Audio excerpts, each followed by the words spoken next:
In this video, we're going to have a look at this old fuel pump, clean it up, pull it apart, and then see if it still works.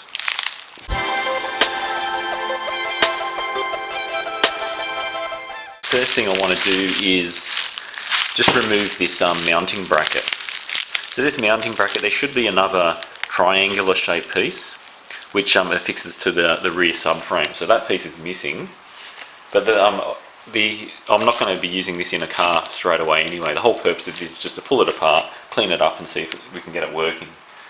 So I'll need to take this bracket off.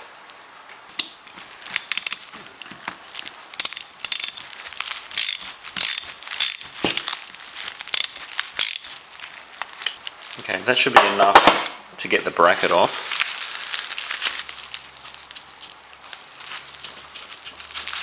Okay, so the piece of the rubber, that's replaceable.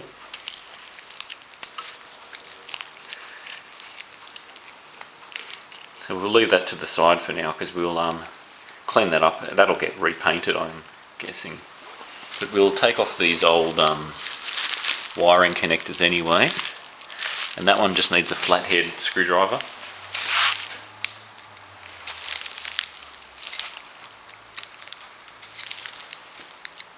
I'll just get a bit of a brush.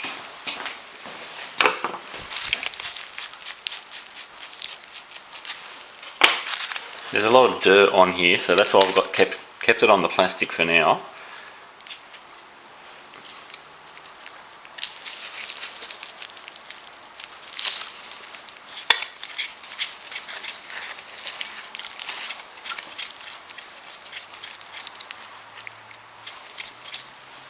Okay, I'll leave that screw in with there and just put that into a parts container. Alright, the next thing I want to take off is this bottom one.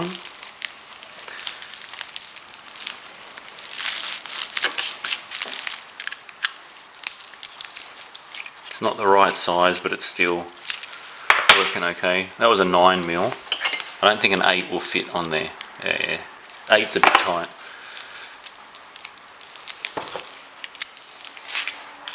Alright, I might just put some penetrating fluid on there because that thread is covered with grime.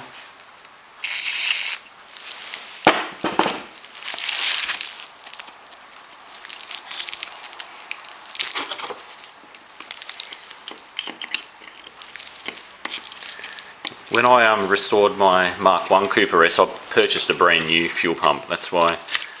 And this one I recently bought second hand, just for the purpose of this video. And of course I'll get it working hopefully, and then either sell it or just keep it as a spare part. Okay, so we've got the nut on the end. Then you have one of these washers. Then you've got the actual terminal. Now notice this cover is loose.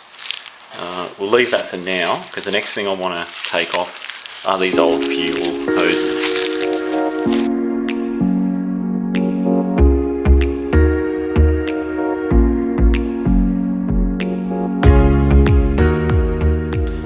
Okay. A lot of dirt in there. Okay, so that's that section cleaned. Alright, so let's I'll just brush off some of this dirt, it's just in the way.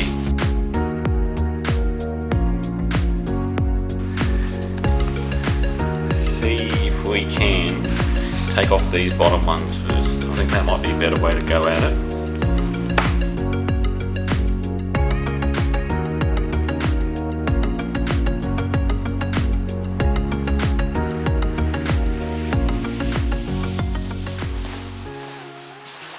I'm sure there'll be people watching this and then they'll be thinking, you're doing it wrong.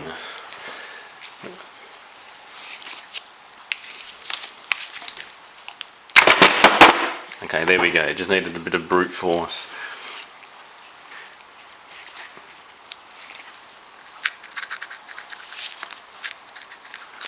It doesn't seem to want to come out on its own.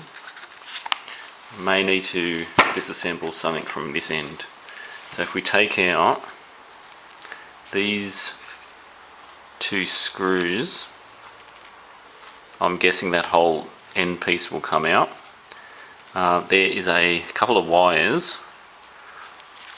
So the wire connected to that screw is a very thin bit of wire that goes onto this actual moving part of the pump.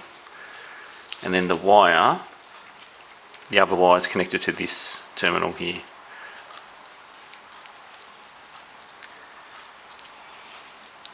Okay, and then there's a third wire which connects to that one.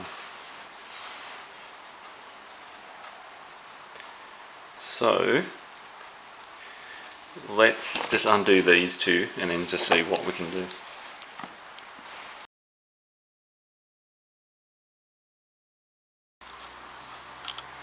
Okay, I'll just see if those are the same. It's got an interesting washer on there, it's like a spring. Both sides had it, and they seem to be the same size. The head is slightly bigger on that one. Alright, I've just changed the angle a bit just so I can sit on a seat and get this done. And what I seem to notice, it seems to be there's and it probably comes from the bottom here, one whole screw thread that comes all the way out to the top, and it would seem that the piece inside here, it sort of screws into that big long screw thread. You can sort of see it when you lift up that. I don't know how well you can see that. So it looks like I need to get these wires loose of this whole top section.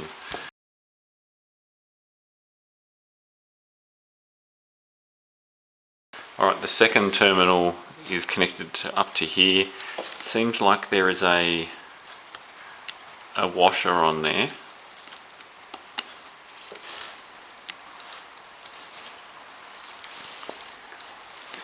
And then we should be able to get that nut off.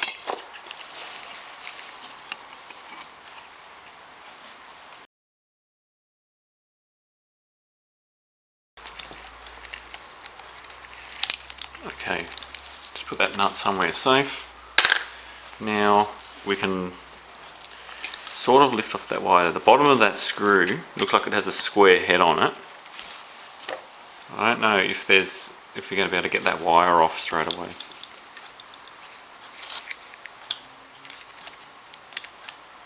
Because the head of that screw can't pass down any further unless, okay, here we go, that can tilt back a bit. Then we can get the screw out. There we go. Okay, screw comes out. And I'll just put that somewhere safe. Also, that bit just dropped off the top too. So there's a couple of contacts on there. They touch onto those bits.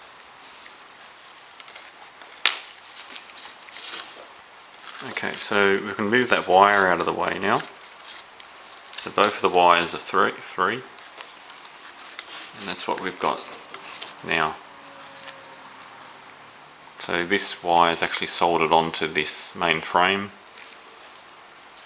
So I believe that if I push up on the bottom now, all we need to do is just rotate this mechanism to unscrew it off the top of the pump.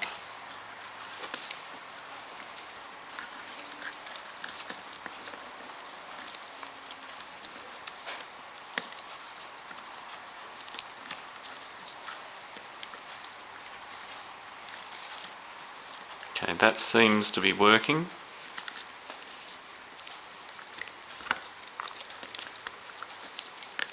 Alright, let's just move that to the side. Alright, I'm just going to release that now, because I can feel a lot of pressure there.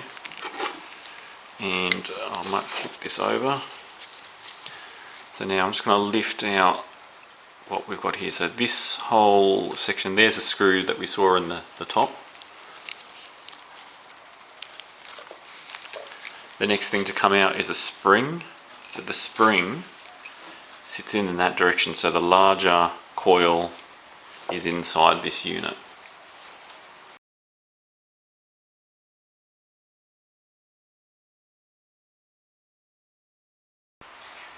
I just want to show you this little test. So I've got this connected up to a power supply. I've got the voltage down to only 4 volts because I don't want to damage it, because this would not be left connected permanently. But if I touch it up, it holds on. So that shows that the actual electromagnet is working fine. Alright, let's move on a bit. So during my meal break I sort of had a look on the internet, just on YouTube, to see what I could come up about these. I like seeing other people rebuild them. There are actually a few videos. They're showing SU pumps, but of course the valve body is different depending on what car. And so how I pulled it apart, you're actually meant to just untwist that, take that out, the diaphragm out, but I spun around this whole top mechanism.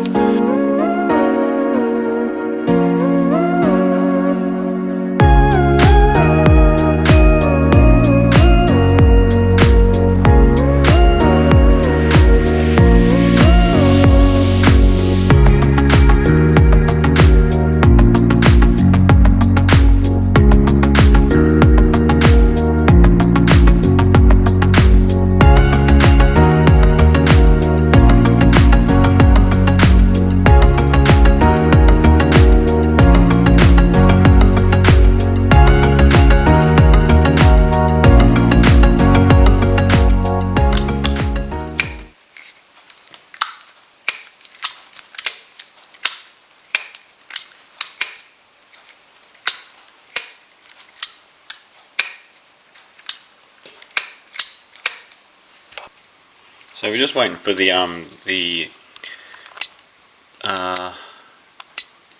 rest of it to clean up, the inlet and outlet body. So I decided to have a play around. I've got this connected up to a transformer, and to get it working you have to sort of line the diaphragm in or out just to get it just right. But that, I've got it right at the right spot. Just keep in mind this transformer is not as powerful as a car battery, but at least I've got it going a bit.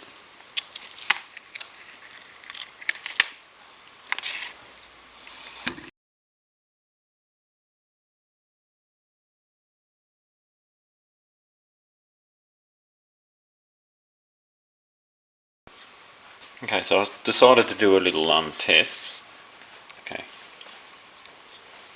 Alright, so that's not fuel, that's just water. And when I connect it up, it runs, and then when I put my finger on here to stop the pressure, the same as like the float valve would in the carb, and then it does stop. But we'll try it again just so you can see. It'll probably make a mess, but that's alright. Okay, so that's running now, and then if I block that, it stops.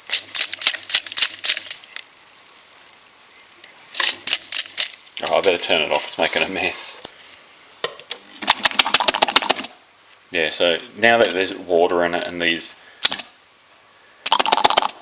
working how it's meant to.